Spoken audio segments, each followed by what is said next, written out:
சங்கீதம் 4ஆம் சங்கீதத்தை நாம் திருப்பிக் கொள்வோமாக. சங்கீதம் 4வது சங்கீதத்தை நாம் திருப்பிக் கொள்வோம். 4வது சங்கீதத்தில் 7வது வசனத்தை ஒருவர் வாசிக்கவும்.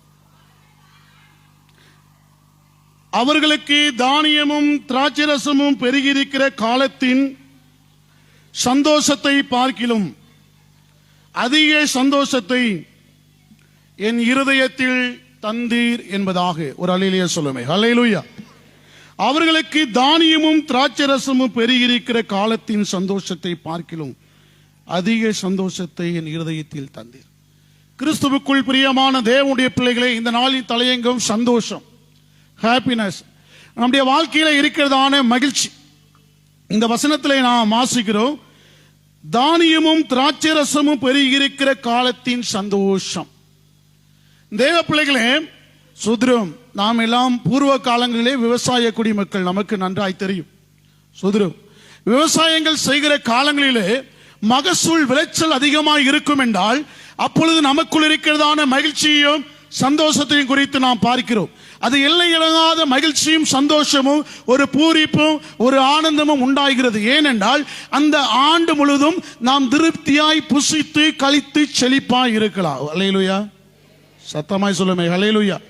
தேசத்திலே மழை செழுமையாய் இருக்கும் என்றால் நமக்கு மகிழ்ச்சி உண்டாகும். நம்ம இங்க பெங்களூர்ல நாம விவசாயம் செய்யல, ஆனா தேசத்துல சுதரம் செழுமையான மழை பொழியும் என்றால் நமக்கு என்ன உண்டாகும்? மனதிலே ஒரு பூரிப்பு, ஒரு ஆனந்தம், ஒரு சந்தோஷம் உண்டாகும். கர்த்தருடைய பிள்ளைகளே, சோதரம், கடந்த ஆண்டிலே பெங்களூரிலே சோதரம் சரியான மழை இல்லாதபடி தண்ணீர் பற்றாக்குறையினாலே நாம் பட்ட பாடுகளை ஒரு பொழுதும் என்ன செய்ய முடியாது, மறக்க முடியாது. 2 வாரம் 2 நாட்கள் 3 நாட்கள் தினசரி கூட 1500 ரூபாய்க்கு 2000 ரூபாய்க்கு தண்ணீர் அடித்தவர்கள் உண்டு. அடுத்தனா சுதரம் தண்ணீர் வீட்டில் என்ன தண்ணி, குளிப்பதற்கு குடிப்பதற்கு சுதரம் தண்ணீர் வீட்டில் நீங்க டேங்க்ல நிறைத்தவர்கள் உண்டு. கர்த்தருடைய நாமம் அதிகமாய் மகிமையிட்டு.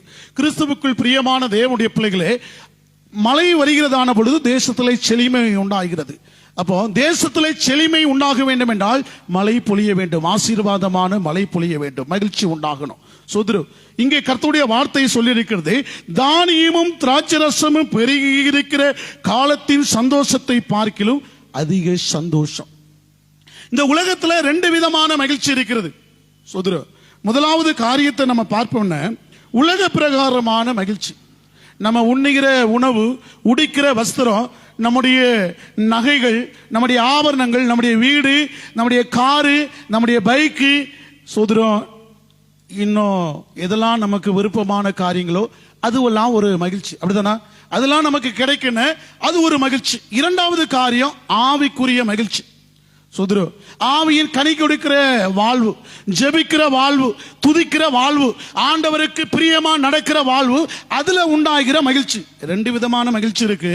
ஒன்று உலகபூர்வமான மகிழ்ச்சி, ஒன்று ஆவிக்குரிய மகிழ்ச்சி. சோதரோ, இங்க சொல்லப்பட்டிருக்கிறதான காரியம், தானியமும் திராட்சரசமும் புரோண்டோடுகிற காலத்தின் சந்தோஷத்தை பார்க்கிலும் மகிழ்ச்சியை பார்க்கிலும் அதிக மகிழ்ச்சி சந்தோஷம் உண்டாயிருக்கிறது என்பதாக. சோதரோ, உண்ணுகிற உணவு, உடுக்கிற வஸ்திரம், அத்தியாவசிய தேவைகள் கிடைப்பதை பார்க்கலாம், கர்த்தருக்குள்ள களி கூறுகிறதான மகிழ்ச்சியை குறித்து இங்கே சங்கீதக்காரன் சொல்லி இருக்கிறதை பார்க்கிறோம். இதனால ஒரு 5 தலையங்கத்துல சுதரம் கர்த்தருடைய வார்த்தைகளை நான் உங்களுக்கு சொல்ல விரும்புகிறேன். பிரியமான தேவனுடைய பிள்ளைகளே, கர்த்தர் ஆவியானவர் வெளிப்படுத்துகிற வார்த்தைகளின்படி சோதரன் எவ்வளவு நேரம் ஆண்டவர் பேச சித்தமா இருக்கிறாரோ உங்களுக்கு அவ்வளவு நேரம் கர்த்தருடைய வார்த்தையை கொடுக்க இருக்கிற தேவனுக்கு மகிமை உண்டாகட்டும். அப்போஸ்தலர் நடபடிகள் 13ஆம் அதிகாரத்தை திருப்பிக் கொள்வோமாக. அப்போஸ்தலர் நடபடிகள் 13ஆம் அதிகாரத்தில் 48வது வசனம். ஆக்ட்ஸ் சாப்டர் 13 verse 48 வாசிங்க. புறஜாதியார் அதை கேட்டு சந்தோஷப்பட்டு கர்த்தருடைய வசனத்தை மகிமைப்படுத்தினார்கள். நித்திய ஜீவனுக்கு நியமிக்கப்பட்டவர்கள் எவர்களோ அவர்கள் விசுவாசித்தார்கள் என்பதாக வேதம் சொல்லுகிறது. வசனத்தை கேட்டதினால் சந்தோஷம், happy to hear the God's word என்பதாக கர்த்தருடைய வார்த்தைகளை கேட்பதினால் வருகிறதான ஒரு மகிழ்ச்சி, ஒரு சந்தோஷம். பிரியமான தேவனுடைய பிள்ளைகளே, நமக்கு பிரியமானவர்கள் பாடுகிற பாடல்கள் இல்லை என்றால் சோதரம் அவருடைய உரைகளை தொலைக்காட்சியிலே நாம் கேட்டுக்கொண்டிருப்போம். பிரியமானவர்கள், பிரியமான நடனங்கள், பிரியமான நாடகங்கள், பிரியமானவர்களுடைய திரைப்படங்கள், அவைகளை பார்ப்பதிலே நமக்கு ஒரு பூரிப்பு, மகிழ்ச்சி உண்டா இருக்கும். அப்படிதானா? இருக்குமா இருக்காதா? இருக்கும். அதை விரும்பி பார்ப்போம். எத்தனை தடவை பார்த்தாலும் அதை பார்த்துக்கிட்டே ரொம்ப சந்தோஷம் உண்டா இருக்கும். சோதரம் மகிழ்ச்சி. அப்படிதானா? காமெடிகள், பிரியமான காமெடி நடிகர்களுடைய காமெடிகளை திரும்ப திரும்ப வைத்து பார்த்து கொண்டிருப்போம். சோதரம் தேவனுக்கு மகிழ்ச்சி உண்டாகும், மகிமை உண்டாகட்டும். கர்த்தருடைய பிள்ளைகளே, ஆண்டவர் சொல்லுகிற காரியம், ஆண்டவருடைய வசனத்தை கேட்பதினால் உண்டாகும் சந்தோஷம். நீங்க ஆண்டவருடைய சமூகத்துல இருந்தாலும் சரி, வீட்டிலே இருந்தாலும் சரி, நீங்க பணி செய்கிற இடங்களா இருந்தாலும் சரி, தேவனுடைய வசனத்தை வாசிப்பதினால், கேட்பதினால் ஆவிக்குரிய கர்த்தருடைய பிள்ளைகளுக்கு ஒரு மகிழ்ச்சி, ஒரு சந்தோஷம் உண்டாயிருக்கணும். அதுதான் ஆவிக்குரிய மகிழ்ச்சி.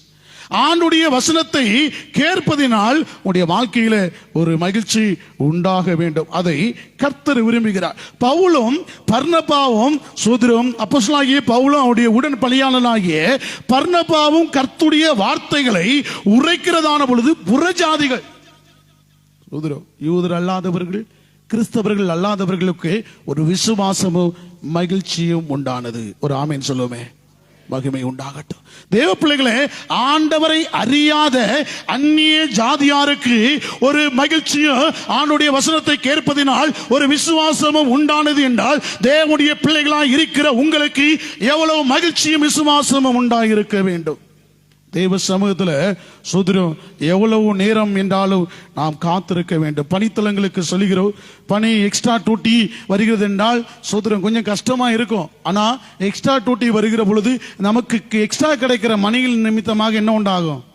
சந்தோஷம், மகிழ்ச்சி உண்டாகும். நீங்க ஆண்டவர் சமூகத்தில் எவ்வளவு நேரம் பொறுமையா காத்திருக்கீங்களோ அதற்கேற்ற மகிழ்ச்சியும் சந்தோஷமும் ஆசீர்வாதமும் உங்களுடைய வாழ்க்கையில உண்டாகும். விசுவாசிக்கிறவங்க கரங்களை தட்டி ஆண்டவருக்கு ஒரு நன்றி செலுத்துவோம். நீங்க ஆண்டவர் சமூகத்தில் பொறுமையா காத்திருக்க சங்கீதக்காரனாகிய தாவீது குறித்து நீங்க பாப்பீங்கன்னா, சோதரம் ஒரு பெரிய ராஜா, அவருக்கு தேவனை தேட வேண்டிய அவசியமே இல்லை, எல்லாம் அவருக்கு இருக்கு. ஆனால் ஆண்டுடைய ஆலயத்தின் வாசல் படியில் காத்திருப்பதையே தெரிந்து கொள்ளுன்னு சொன்னார்.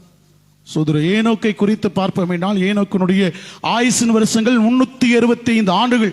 அந்த 65 ஆண்டுகளை மாத்திரம் தன் மனைவி தன் பிள்ளைகளோடு அவன் செலவழித்தார். ஏனோக்கு சோதர 300 ஆண்டுகள் ஆண்டவரோடு ஒரு மனிதனிடத்துல, நம்ம அப்பாட்ட, நம்ம அம்மாட்ட, நம்முடைய சகோதரர்களிடத்துல, நம்முடைய நண்பர்களிடத்துல எப்படி பேசுமோ அதனை போல ஏனோக்கு சஞ்சரித்து கொண்டிருந்தா. அந்த மகிழ்ச்சி அவனுக்குள்ள இருந்தபடினால, அப்படி இருந்தபடினால்தான் மரணத்தை காணாதபடி முதலாவதாக தேவ சமூகத்தில் எடுத்துக்கொள்ளப்பட்டபடினாய் ஏனோக்கு இருந்தா. ஒரு அல்லேலூயா சொல்லுவோமே. பரலோகத்துக்கு போகணும்னு வாஞ்சை இருக்குது, ஆசை இருக்குது. ஆண்டவருடைய வசனத்தை கேட்கவும் அதே மகிழ்ச்சி ஆசையும் நமக்கு வரணும்.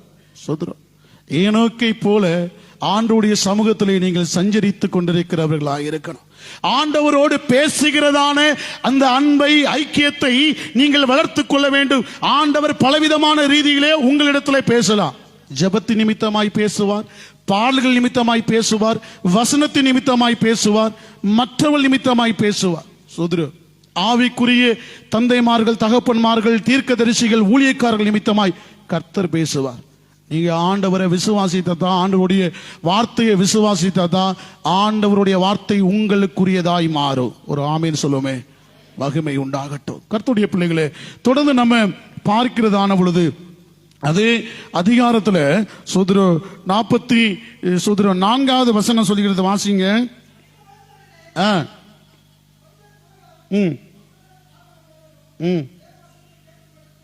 தேவ வசனத்தை கேட்கும்படி கூடி வந்தார்கள்.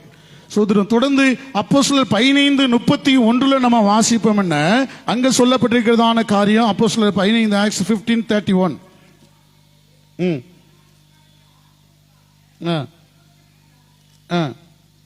அதை அவர்கள் வாசித்து அதனால் உண்டான ஆதலுக்காக சோதரம் சந்தோஷப்பட்டார்கள் என்பதாக. யூதாவும் ஷீலாவும் சோதர கர்த்தருடைய வார்த்தைகளை கொடுக்கிறதான பொழுது அதை வாசித்து அங்கே கூடியிருந்ததான அவர்கள் அனுப்பிவிட்ட அந்தியோக்கிய வந்து சபையை கூடி வர செய்து நிருபத்தை ஒப்புவித்தார்கள். அதை வாசித்ததான பொழுது சோதரம் அவர்கள் சந்தோஷப்பட்டார்கள். ஆண்டவருடைய வசனத்தை வார்த்தையை வாசிப்பதினால உங்களுடைய வாழ்க்கையில சந்தோஷம் உண்டாகணும்.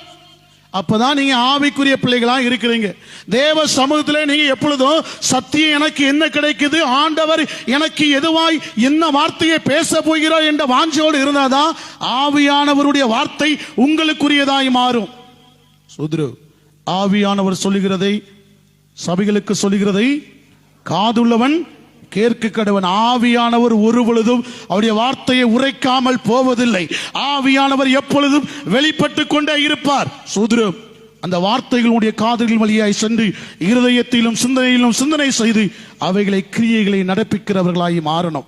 நீங்க நாளுக்கு நாள் ஆண்டவருக்குள்ள வளருகிறவர்களாய் இருக்க வேண்டும் என்றால் வசனத்தை, வார்த்தையை விசுவாசித்து நடக்கிறவர்களாய் இருக்கணும். சோதரம், தேவனுக்கு அதிகமாய் மகிமை உண்டாகட்டும். அப்படி இருக்கிற பொழுதுதான் ஆண்டவர் உங்களை அதிகமாய் ஆசீர்வதிக்கிறவராய் இருக்கிறார் என்பதை மறந்து போகக்கூடாது. பிரியமான கர்த்தருடைய பிள்ளைகளை, தொடர்ந்து நாம் பார்க்கிறதான பொழுது சோதரம் அநேக காரியங்களை நான் பார்க்க முடியும். 2வது தலையங்கத்திற்குள்ளாக சொல்கிறேன். சோதரம் அப்போஸ்தலர் 8ஆம் அதிகாரத்தில் 8வது வசனத்தை வாசிங்க. Acts chapter 8 verse.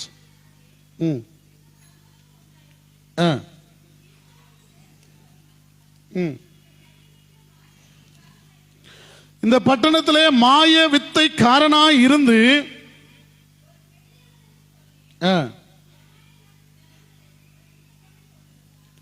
தன்னை ஒரு பெரியவன் என்று சொல்லி சமரியா நாட்டு ஜனங்களை பிரமிக்க பண்ணி கொண்டு இருந்தான் என்பதாக பார்க்கிறோம். சீமோன் என்றதான ஒரு மாய வித்தைக்காரன்.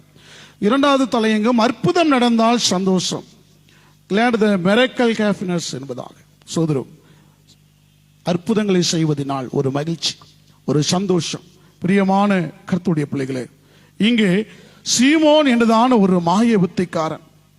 சோதரம், ஆனால் பிலிப்பு செய்த அற்புதங்களை ஜனங்கள் மேல் 6வது வசனத்தில் வாசிக்கிறதான பொழுது பிலிப்பு செய்த அதிசயங்களை ஜனங்கள் கேள்விப்பட்டு கண்டு அவனால் சொல்லப்பட்டவைகளை ஒருமனப்பட்டு கவனித்தார்கள்.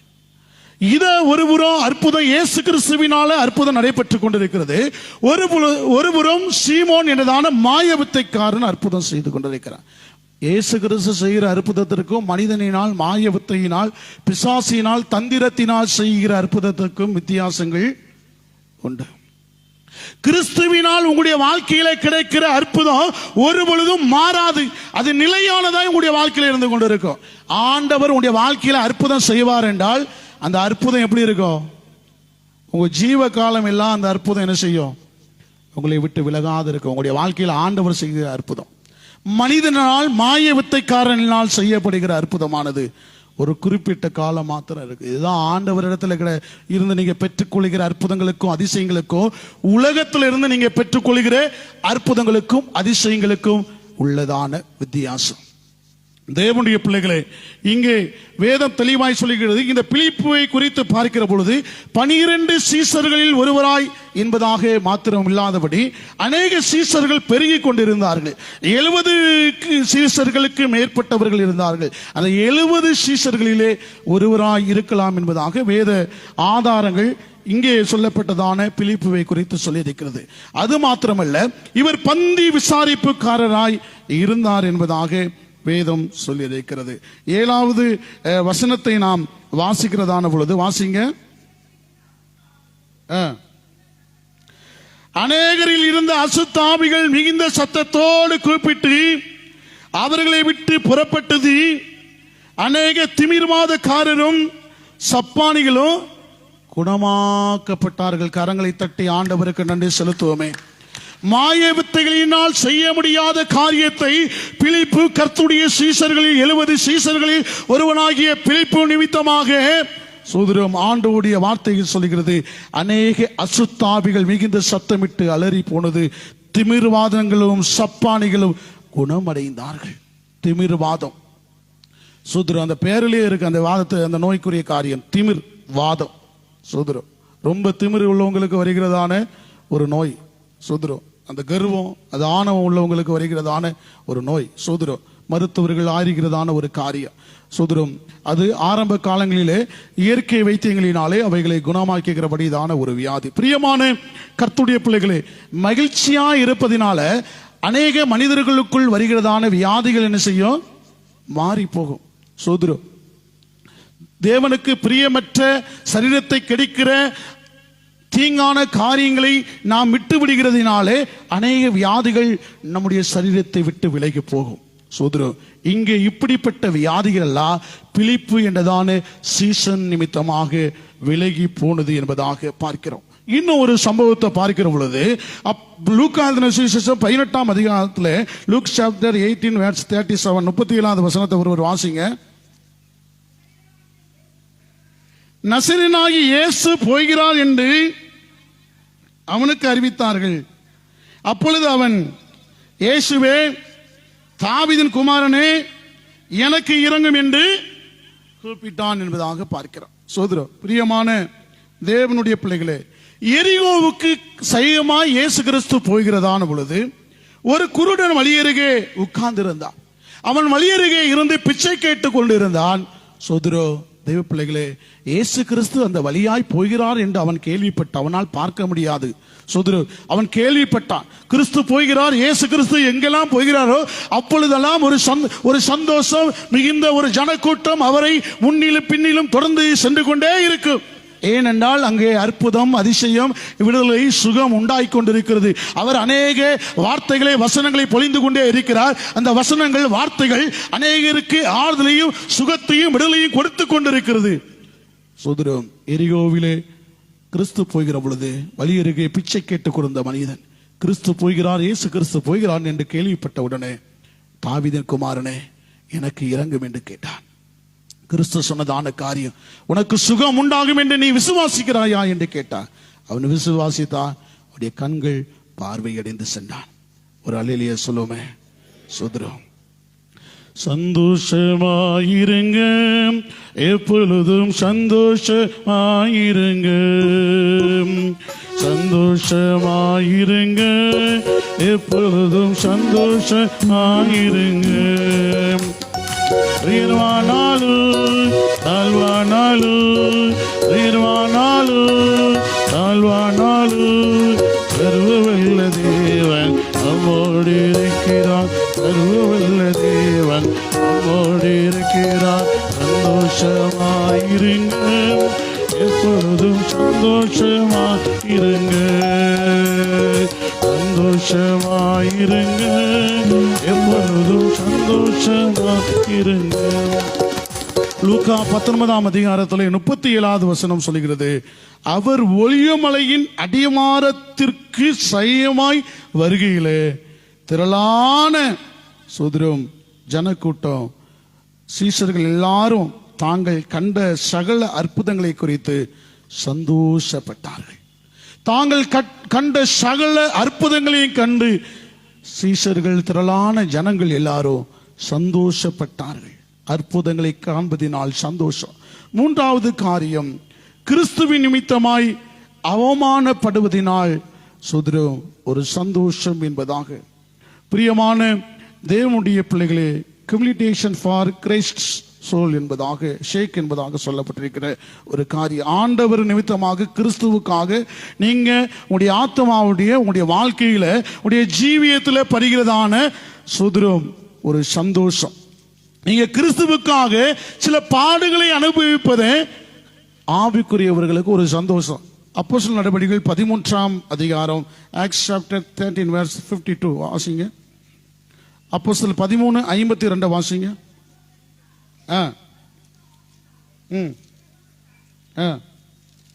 சீஷர்கள் சந்தோஷத்தினாலும் பரிசுத்த ஆவியினாலும் நிரப்பப்பட்டார்கள். பவுலும் பர்னபாவும் துன்பப்படும்படி ஏவப்பட்டு சோதரம் அவர்கள் பாடுகளை அனுபவித்தார்கள் என்பதாக இந்த அப்போஸ்தலர் நடபடிகள் 13ஆம் அதிகாரத்தில் 52வது வசனம் சொல்லியிருக்கிறதை பார்க்கிறோம்.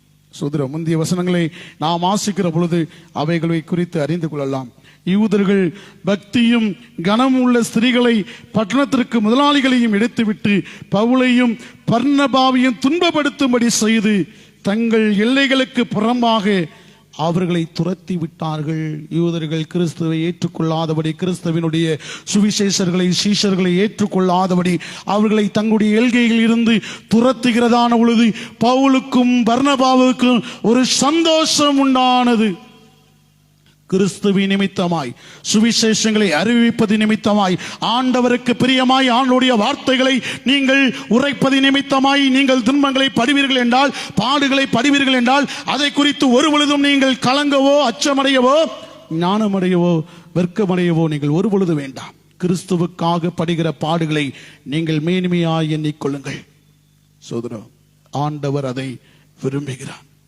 அப்போஸ்தலனாகிய பவுல், புனிதராகிய பவுல், அவரோடு உடன்படியாளராகிய பர்னபா அதை ஏற்றுக்கொண்டார்கள். பிரியமான தேவனுடைய பிள்ளைகளே, நான்காவது காரியம், கர்த்தருக்கு கொடுப்பதினால் சந்தோஷம். நீங்க ஆண்டவருக்கு கொடுப்பதினால சோதரம் உடைய வாழ்க்கையில வருகிறதான ஒரு சந்தோஷம், joy in giving to the Lord என்பதாக. நீங்க ஆண்டவருக்கு எந்த அளவிற்கு கொடுக்கிறீங்களோ அந்த அளவிற்கு உங்களுடைய வாழ்க்கையில ஒரு சந்தோஷம் உண்டாயிருக்கு.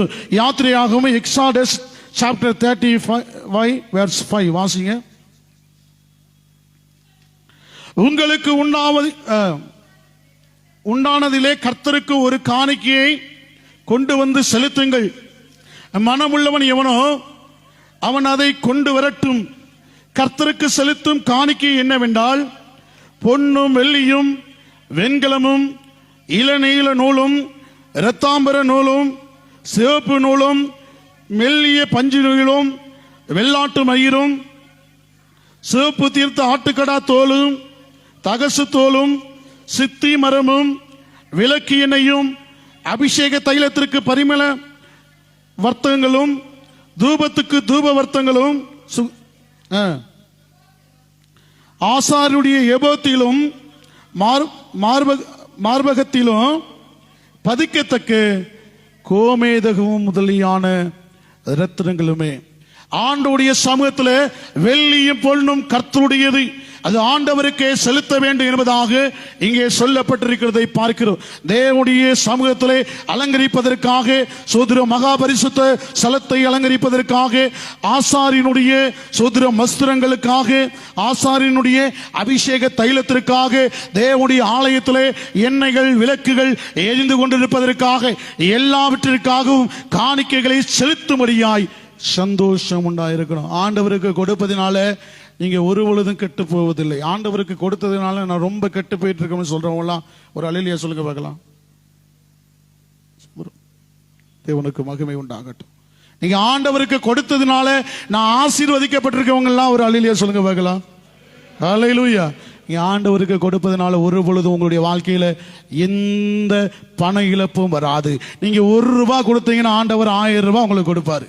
சோதர, தேவனாய கர்த்தருடைய சமூகத்தில் வருகிறதா ஆண்டவருக்கு கொடுக்க கொடுக்க உங்களுக்கு சுகத்தையும் பலத்தையும் ஆரோக்கியத்தையும் உடைய சந்ததிகள் உடைய பிள்ளைகள் சோதரம் ஆசீர்வதிக்கப்பட்டு கொண்டே இருப்பாங்க. தேவனுடைய சமூகத்தில் கொடுக்கப்படுகிற எந்த காணிக்கையும் அது கர்த்தருக்குரியது. கர்த்தருக்குரியதை யாருக்கே செலுத்தணும்? ஆண்டவருக்கே செலுத்தணும். இயேசு கிறிஸ்துவை குற்றம் கண்டுபிடிக்கும்படியாய் சோதரம் பரிசேயர்கள் நியாய பிரமாணிக்கர்கள்லாம் கேள்வி கேட்டாங்க. ஒரு காசை கொடுத்துட்டு, சுதரம் இந்த காசுல சுதர ராயனுக்கு வரி கொடுக்கலாம். உடனே இயேசு கிறிஸ்து ஒரு காசை எடுத்துட்டு ஒரு புறம் என்ன இருந்துச்சு, அந்த காலத்துல எந்தெந்த ராஜாக்கள் ஆளுகை செய்கிறார்களோ அந்த ராஜாக்களுடைய சுதரம் அந்த உருவம் பொறிக்கப்பட்டிருக்கும். அந்த உருவத்தை எடுத்துக்கொண்டு இது யாருடையது? ராயனுக்குரியது. ராயனுக்குரியதை ராயனுக்கு கொடுங்கள், தேவனுக்குரியதை தேவனுக்கு கொடுங்கள். நீங்க ஆண்டவருக்குரியதை ஆண்டவருக்கு கொடுங்க. உடைய வாழ்க்கையில 10 நீங்க சம்பாதிக்கிற எல்லாவற்றிலும் 10 உண்டு, அது ஆண்டவருக்குரியது. அதை ஒரு பொழுது நீங்க என்ன செய்யக்கூடாது? வஞ்சிக்க கூடாது. ஆண்டவருக்குரியதை ஏதாவது ஒரு நிலையில நீங்க அவருக்கு சொல்லித்திருங்க. தசம்பாக நிமித்தமாக, நேர்ச்சை காணிக்கைகள் நிமித்தமாக, ஏதாவது வழியில ஆண்டவருக்குரியதை நீங்க ஆண்டவருக்கே செலுத்துவீங்கன்னா உடைய வாழ்க்கையில ஆசீர்வாதங்களை யாராலையும் தடுக்க முடியாது. என் வாழ்க்கையை தான் உணர்ந்திருக்கேன். ஊழியத்தில் அடியெடுத்து வைத்த காலத்திலிருந்து இன்று வரை சோதரம் 10 ஒரு பொழுது எந்த மாதமும் நான் கொடுக்காமல் இருந்ததில்லை. சோதரம் எனக்கு கிடைக்கிற 10 விட அதிகமாக தான் கொடுப்பேன் என்று ஒரு பொழுதும் 10 விட குறைவாய் நான் ஆண்டவருக்கு ஒரு பொழுதும் கொடுத்ததில்லை. சோதரம் அதனாலதான் ஆண்டவர் பொல்லாத வியாதிகளுக்கு, பெரிய தீமைகளுக்கு என்னையும் என் குடும்பத்தையும் கர்த்தர் விலக்கி பாதுகாத்து கொண்டிருக்கிறார். ஒரு அல்லேலூயா சொல்லுமே. உங்களையும் உங்களுடைய குடும்பத்தையும் கர்த்தர் விலக்கி பாதுகாப்பது கர்த்தருக்கு நீங்கள் உற்சாகமாய் மனமகிழ்ச்சியாய் கொடுப்பதினால் மாத்திரமே. சோதரம் தேவனுடைய பிள்ளைகளை ஆண்டவருக்கு கொடுப்பதிலும் மகிழ்ச்சி உண்டாகணும். சோதரம் இந்த சபைகளின் குறித்து சொல்றேன்னு சில நினைக்க வேண்டாம். சில சபைகளை நம்முடைய ரட்சணை சேனையில 10 நீங்க கொடுத்தாகன்னு சொல்லி சோதரோ ஊழியர்கள் இல்லையென்றால் சோதரோ திருச்சபையார் கட்டாயப்படுத்துவதில்லை. ஆனால் சோதரம் சில சபைகளின் பெயர்களை சொல்லவில்லை. 10 கொடுக்கவில்லை என்றால் கர்த்தர் உங்களை அடித்து போட்டு விடுவார் என்று பயமுறுத்துகிறவர்கள் உண்டு. நான் பயமுறுத்தல.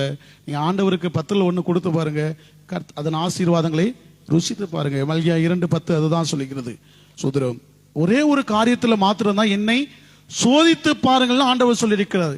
சோதரம் தசமபாகங்களை எல்லாம் பண்டசாலைகளை கொண்டு வாருங்கள், அப்பொழுது நான் வானத்தின் பலிகளை திறந்து இடங்குள்ளாதற்கு மட்டும் உங்கள் மீது ஆசீர்வாதத்தை வர்ஷிக்க செய்ய மாட்டேனோ என்று அதனால் என்னை சோதித்து பாருங்கள் என்று மல்கியா 2:10 நாம் வாசிக்கிறோம். அந்த ஒரு காரியத்துல தான் நீங்க ஆண்டவரை சோதிக்கணும்.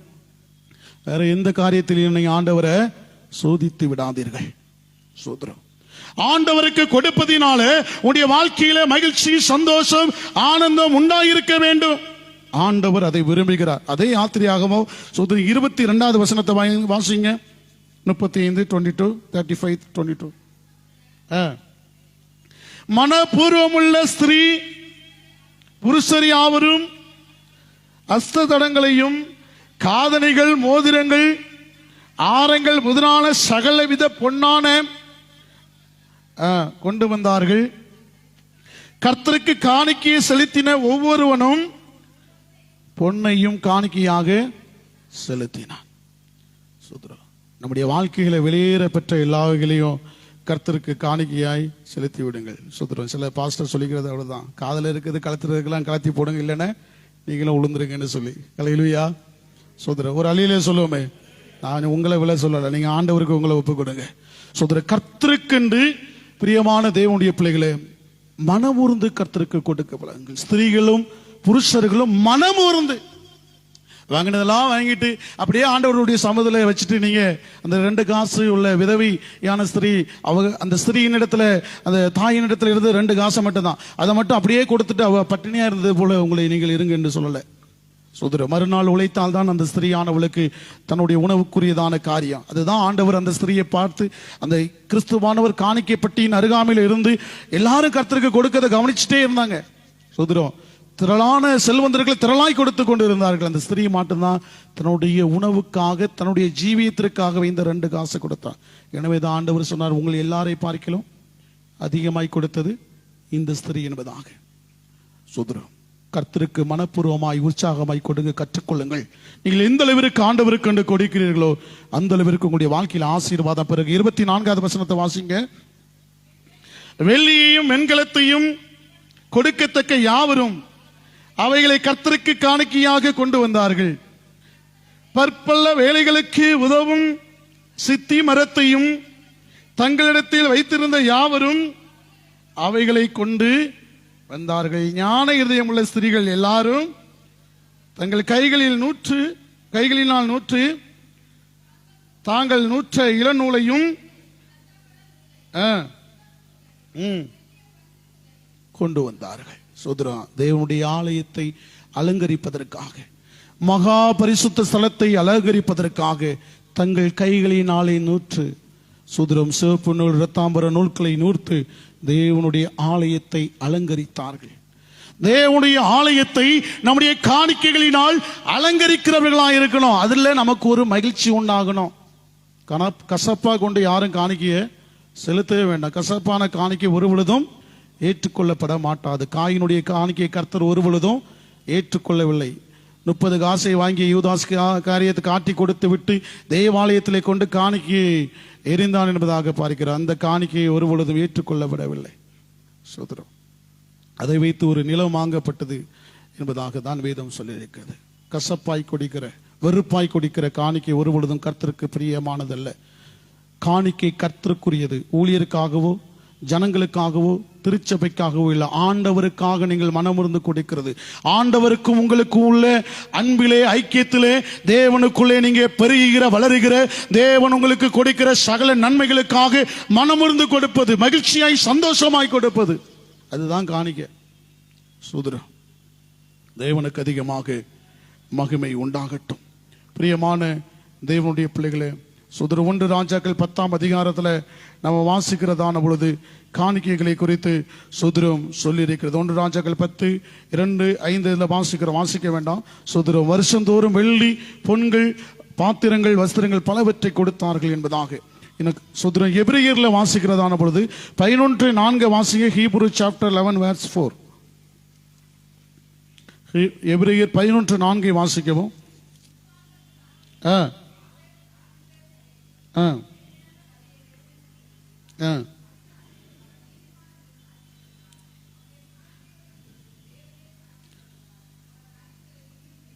அவன் மரித்து இன்னும் பேசிக் கொண்டிருக்கிறான். விசுவாசத்தினால ஆண்டவருக்கு கொடுப்பதனால என் வாழ்க்கையில் அநேக ஆசீர்வாதங்கள், நன்மைகள் இருக்கிற விசுவாசம் இருக்குன்னா ஆண்டவருக்கு நிறைவாய் கொடுங்கள்.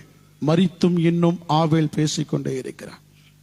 சோதரா மகிமை உண்டாகட்டும். 5வது காரியம், பிள்ளைகள் சத்தியத்தில் நடப்பதினால் சந்தோஷம்.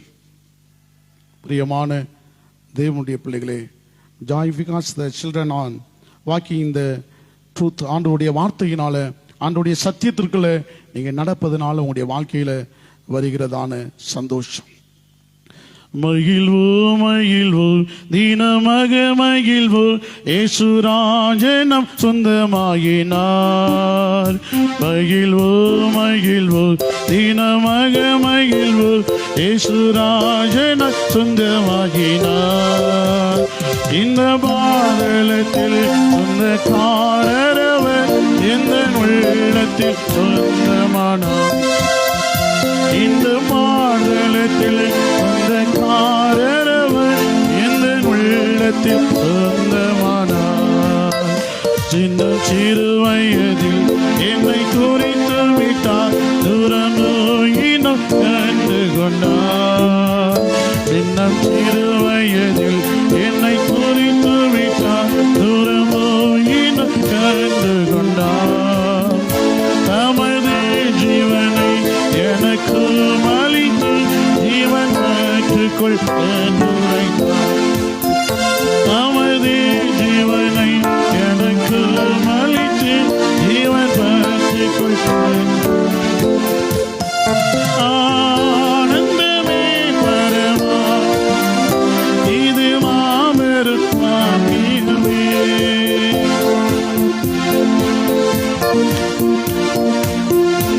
இது மாபெரும் பாக்கியமே.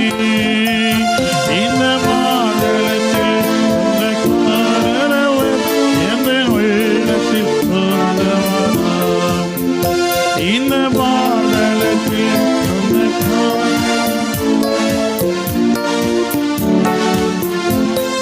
நீதிமொழிகள் 8ஆம் அதிகாரம் 30ஆம் வசனத்தை வாசிங்கள். Proverbs chapter 8 verse 30. நான் அவர் அருகே செல்ல பிள்ளையாய் இருந்தேன். நித்தம் அவருடைய மனமகிழ்ச்சியாய் இருந்து எப்பொழுதும் அவர் சமூகத்தில் களி கூர்ந்தேன். சோதரம், நான் அவர் அருகே செல்ல பிள்ளையாய் இருந்தேன். அவருடைய மனமகிழ்ச்சியாய் இருந்து எப்பொழுதும் அவர் சமூகத்திலே களி கூர்ந்து. எல்லாரும் கரங்களை உயர்த்தி ஒரு அல்லேலூயா சொல்லுவோமே. ஹல்லேலூயா. கரங்களை அசைத்து ஆண்டவருக்கு நன்றி சொல்லுவோமே. ஹல்லேலூயா. மகிழ்ச்சி உண்டாகட்டும். தேவனுடைய பிள்ளைகளே, நீங்கள்லாம் அவருடைய செல்ல பிள்ளைகள். 70 வயசா இருக்கலாம், 80 வயசா இருக்கலாம். சுதரம், நீங்க ஆண்டவருடைய செல்ல பிள்ளைகள். சுதரம், ஒரு நாளுக்கு இல்லது ஒரு மாதம் கூட ஆகியிருக்கலாம். நீங்க ஆண்டவருடைய செல்ல பிள்ளைகள். ஆண்டுடைய வசனம் அதுதான் சொல்லியிருக்கிறது. நான் அவரு அருகே செல்ல பிள்ளையாய் இருந்தேன், நித்தம் அவருடைய மனமகிழ்ச்சியா இருந்து எப்பொழுதும் அவர் சமூகத்திலே களி கூர்ந்தேன். ஆண்டவருக்குள்ள நடப்பதினால சோதரம் பிள்ளை ஆண்டவருடைய பிள்ளைகளுக்கு ஒரு களி கூறுதல், ஒரு மகிழ்ச்சி உண்டாகணும். சோதரம் விரும்பிய உணவை சாப்பிடுகிற பொழுது எவ்வளவு மகிழ்ச்சி, விரும்பிய வஸ்திரங்களை அணிகிற பொழுது எவ்வளவு மகிழ்ச்சி, விரும்புகிற அணிகலன்களை அணிகிற பொழுது எவ்வளவு மகிழ்ச்சி, விரும்பிய எதிர்நோக்கிய ஒரு நிலத்தை வாங்கி வீட்டை கட்டி குடியேறுகிற பொழுது எவ்வளவு மகிழ்ச்சி.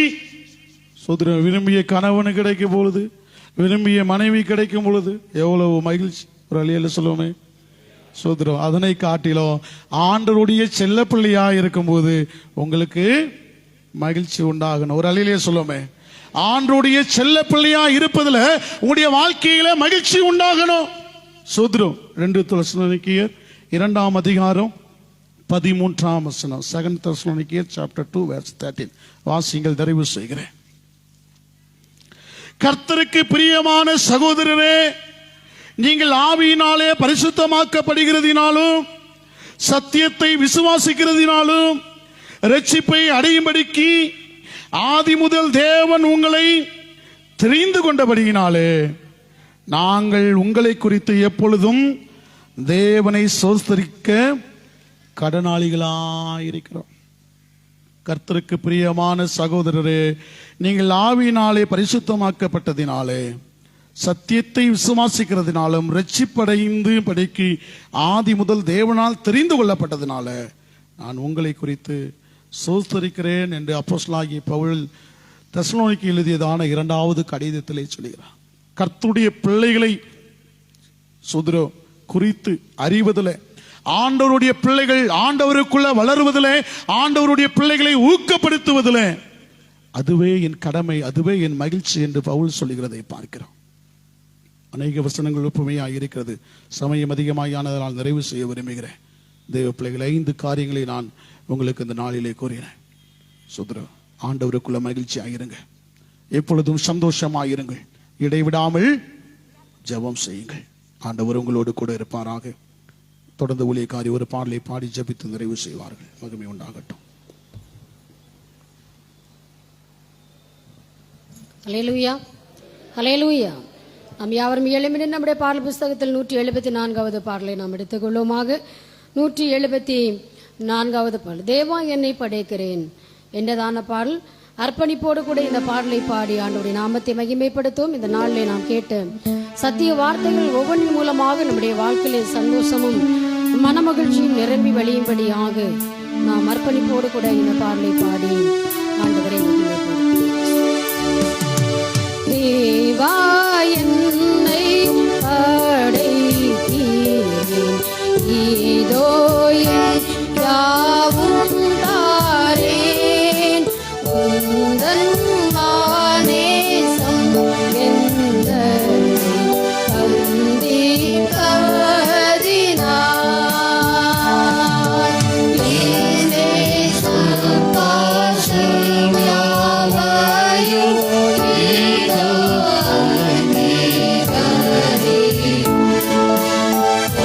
வாழ்க்காக பட்டேன்.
ஒப்பு கொடுத்து ஜெபம் செய்வோம். இந்த மாதத்தின் முதலாம் பரிசுத்த நாளிலே நாம் தெய்வ சமூகத்தில் இருக்கிறோம். தெய்வ பிள்ளைகளே, அவருடைய வாழ்க்கையிலே ஒரு சந்தோஷம் உண்டாகணும். அவருடைய வசனத்தை கேட்பதினால, ஆண்டுடைய பிள்ளையாய் இருப்பதினால, ஆண்டவருக்கு கொடுப்பதினால, ஆண்டவருக்கு பிரியமாய் இருப்பதினால, ஆண்டவரை துதிப்பதினால, ஜெபிப்பதினால, ஆராதிப்பதினால என்னுடைய வாழ்க்கையில் ஒரு மகிழ்ச்சி உண்டாகும்னு சொல்லி அப்படியே நம்ம ஒப்பு கொடுத்து ஜெபிப்போமே. ஒரு முறை கூட ஜெயம் ஜெயம்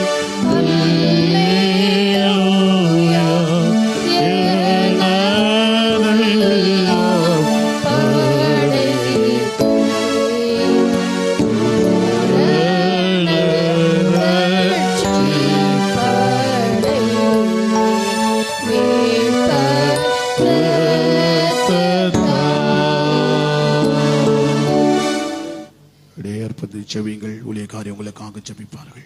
சூத்திரம்.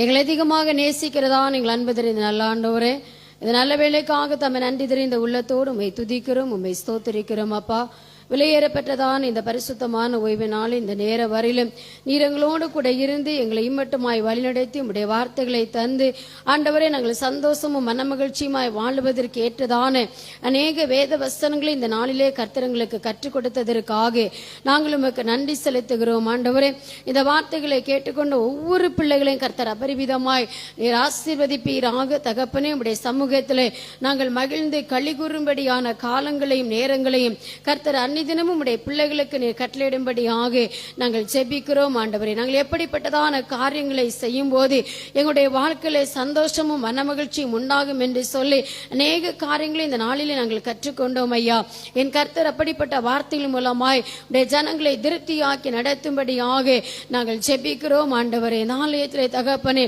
ஆண்டவரே, தங்களை அர்ப்பணித்து ஜெபிக்கிற ஒவ்வொரு பிள்ளைகளையும் கர்த்தர் அபரிவிதமாய் நீர் ஆசீர்வதிங்க. உம்முடைய பிரசன்னம் அவர்களை ஆளுகை செய்யும்படி நாங்கள் ஜெபிக்கிறோம். ஆண்டவரே, தகப்பனே, ஒவ்வொரு நாட்களிலும் தம்முடைய கிருபையினால் அவர்களை நிரப்பும்படியாக நாங்கள் ஜெபிக்கிறோம். ஆண்டவரே, உடைய திருச்சபை அங்கமாயிருக்கிற ஒவ்வொரு குடும்பங்களுக்காக, ஒவ்வொரு குடும்ப தலைவர்களுக்காக, குடும்ப தலைவிகளுக்காய், கர்த்தர் கொடுத்த பிள்ளைகளுக்காக ஸ்தோத்திரம். ஆண்டவரே, நீர் அவர்களை அதிகமாய் ஆசீர்வதிக்கும்படியாக ஜெபிக்கிறோம். தெய்வீக மகிமை அவர்களை ஆளுகை செய்யும்படியாக நாங்கள் ஜெபிக்கிறோம். ஆண்டவரே, ஒவ்வொரு சிறு பிள்ளைகளுக்காக, வாலிப பிள்ளைகளுக்காய், பெரியவர்களுக்காய், மூப்பர்களுக்காக, வயதானவர்களுக்காக நாங்கள் ஜெபிக்கிறோம். கர்த்தர் அவர்களை ஆசீர்வதிக்கும்படியாய் நாங்கள் ஜெபிக்கிறோம். ஆண்டவரே, படிக்கிற பிள்ளைகளுக்காக ஸ்தோத்திரம். கர்த்தர் அவர்களை ஆசீர்வதிப்பீராக. மேல் கல்வியை தொடர இருக்கிற ஒவ்வொரு பிள்ளைகளையும் நீர் அபரிவிதமாய் ஆசீர்வதிக்கும்படியாக நாங்கள் ஜெபிக்கிறோம். ஆண்டவரே, ஒவ்வொரு பிள்ளைகளும் உமக்காய் நற்சாட்சி பெற்ற பிள்ளைகளாய் அவர்கள் வாழுவதற்கு கர்த்தர் அவர்களுக்கு உதவி செய்ய வேண்டுமே என்று சொல்லி நாங்கள் ஜெபிக்கிறோம். ஆண்டவரே, பலவீனத்தோடு இருக்கிற பிள்ளைகளை தொடுவீராக. அவருடைய பலவீனங்களை கர்த்தர் மாற்றுவீராக. வியாதியின் படுக்கையிலே போராடி கொண்டிருக்கிற பிள்ளைகளை தேவன் தொட்டு நீ சுகமாக்கும்படியாக ஜெபிக்கிறோம். ஆண்டவரே, கர்த்தருடைய கரம் அவர்கள் மேலே இறங்குவதாக. தேவன் தம்முடைய பராக்கிரமத்தை அனுப்பி நீர் அவர்களை குணமாக்கும்படியாக நாங்கள் ஜெபிக்கிறோம். எந்த வியாதிகளா இருந்தாலும் உடைய சரீரங்களை விட்டு வெளியேறும்படியாக நாங்கள் ஜெபிக்கிறோம். ஆண்டவரே, கர்ப்பத்தின் கனிகளுக்காய் காத்திருக்கிற பிள்ளைகளுக்கு கர்ப்பத்தின் கனிகளை கர்த்தர் ஏற்படுத்தி கொடுப்பீராக. திருமண காரியங்களுக்காய் காத்திருக்கிற பிள்ளைகளுக்கு திருமண காரியங்களை கர்த்தர் வாய்க்கு செய்தலும்படியாக ஜெபிக்கிறோம். தடைகளை மாற்றுவீராக. அற்புதங்கள் நடக்கும்படியாக ஜெபிக்கிறோம். தேசத்திற்காக ஸ்தோத்திரம். தேசத்தை கர்த்தர் ஆசீர்வதிப்பீராக. இந்திய தேசத்திலே சமாதானத்தை ஆண்டவர் அள்ளி செய்வீராக. ஒவ்வொரு நாட்களிலும் தேசத்திலே வாழுகிற ஜனங்கள் சமாதானமாய் வாழ்ந்து சுகித்திருக்கும்படியாய் தேவன் அவர்களுக்கு வானத்தின் பலகணிகளை திறந்து ஆண்டவரை இடங்கொள்ளாமல் போக மட்டும் ஆசீர்வாதங்களை வர்ஷிக்க பண்ணும்படியாக நாங்கள் ஜெபிக்கிறோம். தேசத்தை ஆளுகிற தலைவர்களுக்காக ஸ்தோத்திரம். நீதியாய் நேர்மையாய் தேசத்தை ஆளுகை செய்யும்படியாய் கர்த்தர்களுக்கு உதவி செய்வீராக. தகப்பனே, ஆண்டவரை உடைய இரட்சணை சேனைக்காய், அகில உலக சேனைக்காய், மாகாணங்கள் டிவிஷன்களுக்காக ஜெபிக்கிறோம். பத்திரிகை ஊழியங்கள், சுவிசேஷ ஊழியங்கள், தொலைக்காட்சி ஊழியங்கள், மிஷனரி ஊழியங்களை கர்த்தர் ஆசீர்வதிப்பீராக. உங்களுடைய மகிமை ஆண்டவரே ஊழியங்கள் மூலமாய் வெளிப்படும்படியாக நாங்கள் ஜெபிக்கிறோம். ஆண்டவரே, இந்த நாள் கூட இந்த ஆராதனையில் கலந்து கொண்ட அத்தனை பிள்ளைகளையும் கர்த்தர் ஆசீர்வாதத்தோடு நீர் அனுப்புவீராக.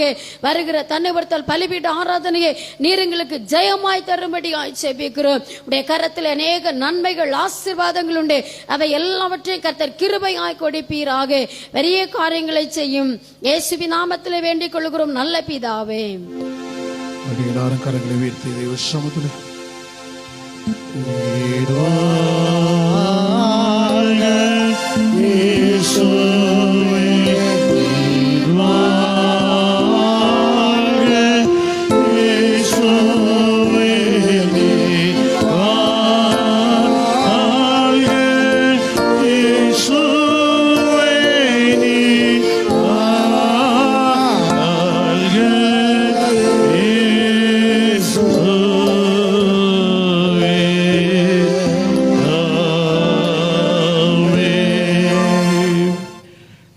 இயேசு கிறிஸ்துவின் கிருபையும் பிதாவாகிய தேவனுடைய அன்பும் பரிசுத்த ஆவியானுடைய அன்னுடைய சிநேகமும் ஆசீர்வாதமும் சமாதானமும் கிறிஸ்தேசுவின் வருகை மட்டும் நம் அனைவரோடும் தங்கியிருப்பதாக. ஆமேன், ஆமேன். ஹல்லேலூயா, ஹல்லேலூயா.